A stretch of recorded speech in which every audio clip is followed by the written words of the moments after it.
አሰላሙ አለይኩም ወራህመቱላሂ ወበረካቱ ውድና የተከበራችሁ የቻናሌ ቤተሰቦች ሙስሊም ክርስቲያን ወገኖቼ በያላችሁበት ሰላማችሁ ይብዛ እያልኩኝ ለእናንተ በተለይ ለሴቶች ጠቃሚ ይሆናል ያልኩትን ከሶስት አይነት ለብጉር በተለይ ፊታችሁ ላይ ማዲያት ለሚወጣባችሁ በጣም ፍጹም መድኃኒት የሆነ በራሴ ያየሁት በተለይ ብጉር ያጠቃኛልና እኔን ለራሴ የተጠቀምኩትን አንዳንድ ጠቃሚ ይሆናል ያልኳቸውን ይዤላችሁ መጥቻለሁኝ።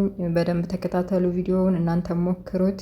እንግዲህ ዛሬ ይዤላችሁ የመጣሁት ከሙዝ ከኩርኩም ወይም ደግሞ ከርዲና ከማር እና ከፍላወር ውሃ የሚሰራ ይዤላችሁ መጥቻለሁ። ይሄ ጥቅሙ እርዱ ሰውነታችንን ቆዳችንን አንድ አይነት ለማድረግ ያገለግላል። ያው ደግሞ ይሄ ማሩ ምናምን በጣም ለሰውነት በጣም ለማንኛውም ሰውነት ተስማሚ ነው።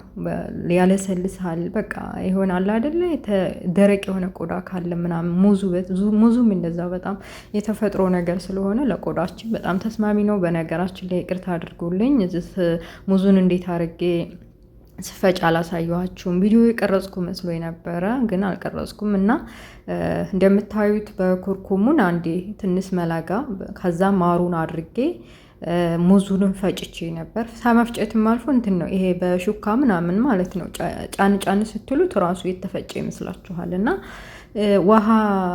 ወርዲ ውሃ ትንሽ ጠብ ታረጋላችሁ። ኩርኩሙን እንዳልኳችሁ ግማሽ መላጋ እንደገና ማሩን አንድ መላጋ ብታረጉት ችግር የለውም። ከዛ ባንድ አድርጋችሁ ተቀላቅሉታላችሁ እንደዚህ ማለት ነው። በደንብ ምቱት። ሙዝ አለው በደንብ ምቱት። በደንብ መፍጫው ካላችሁ እሺ። እኔ ቤት ውስጥ መፍጫው ስለሌለኝ ነው እንዳጋጣሚ ሆኖ የምሰራባቸው አረቦች ትንሽ እኔ በኑሮ ዝቅተኛ ስለሆኑ ይሁን ምን ይሁን አላቅም መፍጫ የምፈልጉትን ነገር እንደዚህ ፈጨት ለማድረግ የሚመች እቃ የላትም ሴትየዋና በዚህ በሹካው ጫን ስለው ሙዙን ያው እንትን አለ እና እንደዛ አድርጋችሁ ምናምን በቃ ከዚህ እንደዛ አድርጋችሁን ካላችሁ በኋላ ቀጣይ መጀመሪያ የሚሆነው መታጠብ ነው። በሚስማማችሁ ሳሙና ዶቭ ሊሆን ይችላል። እኔ ለስንት ዓመታት ፈሳሽ ሳሙና ነው የምጠቀመው። ከፋርማሲ ነው የምገዛው። ፊታችንን ስንቀባም ሆነ ስንታጠብ ከፋርማሲ ብንገዛ አሪፍ ነው ላለሁኝ እና ይኸው እንግዲህ ለብዙ ዓመታት የምጠቀመው ሳሙና ነው። ያያችሁ ከፈለጋችሁት ፎቶ አስቀምጥላችኋለሁ። በጣም ጥሩ ነው እና እንደዛ አድርጌ ታጠብኩኝ። ከታጠብኩ በኋላ እንግዲህ የመጀመሪያው ኔክስት የሚሆነው ያው መቀባት ነው። ጽድት አድርገን ከታጠብን በኋላ ፊታችን ላይ ያለውን ውሃ እንዲያው ንጹህ ፎጣ ካገኘን ምናምን ብንነሽፈው አሪፍ ነው። ሳሙና ይሄን ይመስላል። ከዛ በተረፈ ስቀባም ራሱ የቀረጽኩ መስሎኝ እንዴት እንደተናደድኩ እዚህ ላይ ማለት ነው። የቀረጽኩ መስሎኝ ለካ ጨርሼ እስኪሌውል ስል እንትን አላልኩም አልቀረጽኩም ማለት ነው። የካሜራማን ጉድለት እኮ ከባድ ነው። እና ወዶችዬ በዚህ መልኩ እኔ በመኪያጅ የሚጠቀሙት ንጹህ ነው። መኪያጅ የምጠቀምበት ሳይሆን ፊቴን አልቀባም። እኔ መኪያጅ አልጠቀምም። ኩሉና ጃፕስቲክ በጣም ወዳለው እሱን ነገር ነው የምጠቀመው። ኩሉንም ራሱ የሚፈጨው ነው እንጂ ይሄ እርሳሱን ብዙም አንታናለሁ። ግን ደግሞ የሚፈጨውን አማራጭ ከጠፋ ኩሉን እጠቀማለሁ። እና በዚህ መልኩ እንደምታዩ ቀብቸዋለሁ ፊቴን።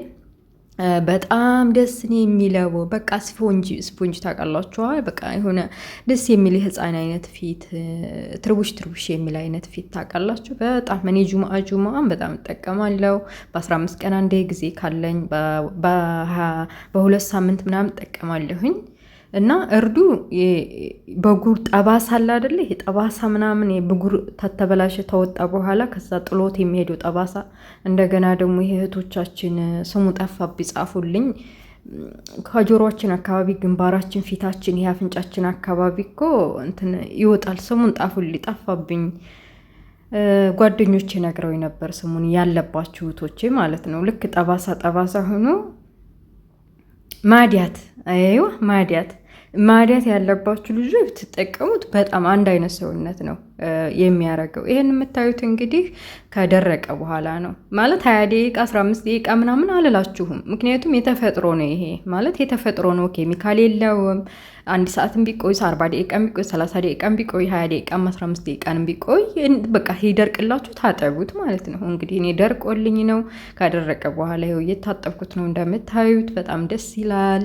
ሽታ የለው ምን የለው በቃ አለ አይደለ? የሆነ በጣም ደስ የሚል ነው። እና እንደዛ አድርጋችሁ ስታጠባላችሁ በሳሙና እንታጠብ ብትሉ ታጠቡ ማለት ክርኩሙ ምናምን የሆነ ትራስ ልንተኛ ስንል ነጭ ትራስ የሚያበላሽብን ከሆነ እንደገና ደግሞ የሆነ የምንለብሰው እንደዚህ ጠረሃ እኔ እንደለበስኩት ነጭ ምናምን ከሆነ እና ሌላ ነገር ያቆሽሽብናል የምትሉ ከሆነ በሳሙና ታጠቡ። እኔ አልታጠበው፣ ምክንያቱም ውላለሁ አመሻለሁ ምናምን። እኔ ያው ለቪዲዮ ነው እንጂ ጠረሃ ምናምን የምለብሰው እንዲሁ ተገልጭ ነው የምሰራው ወንድም ስለሌለ ማለት ነው። እና ችግር የለብኝም። በውሃ ብቻ ነው የምታጠበው። ዘይት የለውም። ያው ማርና ሙዝ፣ ኩርኩም፣ ቁርንፍል ነው። በዛ ኦዱ ላድርግ ብዬ ሰዓቴ ምን ነው ላድርጌ በዛ ውሃ ማንካቴ ላይ ቀር ኦዱ አድርጌ ላድርግና ልውጣ ባንድ ፊቴ ብዬ እያደረግኩ ነው እንደምታዩት። እና ታጣጠብኩኝ ፏ ብትን አልኩኝ ማለት ነው። በጣም ፏብትን ነው የሚያደርገው። እኔ ብዙ ጊዜ ነው የምጠቀመው። ያው ቪዲዮ የሚቀርጸኝ ከሌለ አልሰራም ብያስብ ነበር። መቼም የሰው ልጅ ካሰበበት መውጫ ያጣምና እስኪ ለምን ዛሬ አልሰራም አልቀርጽም ብዬ እንደምታዩት እንግዲህ ለእናንተ በሚያምር መልኩ ደስ በሚል መልኩ ወዲያም ወዲህም ብዬ ቀርጨዋለሁ ብዬ ተስፋ አረጋለሁ ማለት ነው። ወደ አደረግኩኝ ወደ ግሬን ይኸው ታጥቤው ከሀማም ወጣሁኝ። ከታጠብኩ በኋላ ውሃ መነሸፍ ምናምን አያስፈልግም። ውሃው እንዳለ ፊታችሁ እየተንጠፈጠፈ ለፊታችሁ ተስማሚ የሆነውን ክሬም ተጠቀሙ። እኔ የምጠቀመው በጣም ውድ ነው። ይሄ ሸያ በተር ይባላል። ቫይታሚን ኤ እና ሲ ነው ያለው። በጣም ጠቃሚ ነው። በቅርብ ነው የታዘዘልኝ። እንትን ፊቴ ቆዳዬ ደረቅ ነበር በፊት መጀመሪያዎቹ አካባቢ ወደ ሳውዲ እንደመጣሁኝ እንትን ነበር ወዛማ ነበር ፊቴ። ከዛ ይሄን ነገር አስጠቀሚ ሲባል ማጠቀም ወተት መጠጣት እርጎ ምናምን መጠቀሜን ምናምን ሳቆም ፊቴ ደረቅ ማለት ጀመረ። ከዛ ሲደርቅ ደግሞ ፊታችን ያስጠላል፣ የሆነ ወዙ ሲጠፋ ምናምን በጣም ያስጠላል። እና ሄጄ ፋርማሲም እንደዚህ ነው ፊቴን ተመልከቱልኝ፣ ይሄንን እስኪ ምን ማድረግ እችላለሁ ስላቸው ቫይታሚን ሲ እና ኤ ሻያ በተር ተጠቀሚ ያሉኝ። ስለ ሻያ በተር ሰርች ብታረጉ በጣም ብዙ ነው። ሻያ በተር ቅቤ ማለት ነው።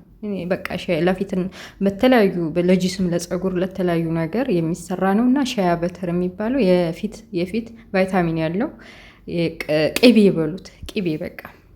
እና ይሄ ተጠቀምኩ። በጣም ደስ የሚል ነው። በጣም የምወደው ነው። በጣም ተስማምቶኛል። ቢያንስ 6 ወር 7 ወር ሆነ የምጠቀም ከጀመርኩኝ እና አሪፍ ነው። ይሄን ደግሞ የምታዩት ያው ለሰው ጃፕስቲክ ወይም ሊፕስቲክ ይመስላል። ቫልዚን ነው፣ በቀይ መልኩ ቫልዚን ነው።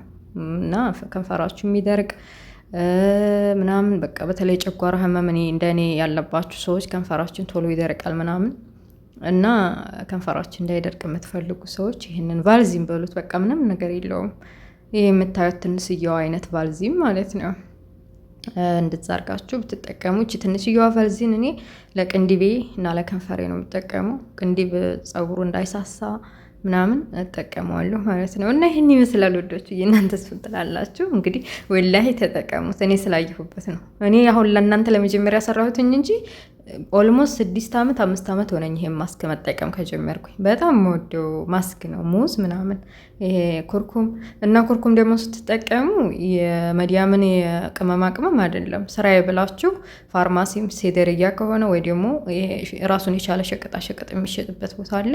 የጂስም ኩርኩም ስትሏቸው ይሰጧቸዋል። ጽሁፍ አለው የጂስም ኩርኩም ከሆነ የጂስም ኩርኩም ይላል ጽሁፍ አለው። እና ገዝታችሁ ተጠቀሙ። በተለይ ማዲያት ያስቸገራችሁ ብጉር እየወጣ ጠባሳውን ጥሎ ግንባሬን በተለይ ይሄ አልነበረም እና እኔ በጣም በቃ በሽታ ይዟት ነው እንዴ እስከምባል ድረስ ብጉር በጣም ያጠቃኝ ነበረ። እና በቤት ውስጥ በሚሰራ በብዙ ነገር ነው የተሻለኝ። ቀጣይ ምን ልስራላችሁ የሚመቻችሁ ይሄን ነገር ስሪልን እንደዛ አይነት ፊቴ ላይ ያለ ብትሉኝ አመጣላችኋለሁ። እና ውድ ቤተሰቦች ለዛሬ ይሄን ያክል ይበቃናል። በኔክስት በሌላ ነገር ይዤላችሁ እስከመመጣ መልካም ሁሉ መኝላችኋለሁ። ላይክ፣ ሼር፣ ሰብስክራይብ ማድረጋችሁን እንዳትረሱ። ወሰላሙ አለይኩም ወራህመቱላሂ ወበረካቱ። ባይ ባይ። ቻው ቻው ውድ ቤተሰቦች። እኔ ጠራህ ማድረግ አያምርብኝም።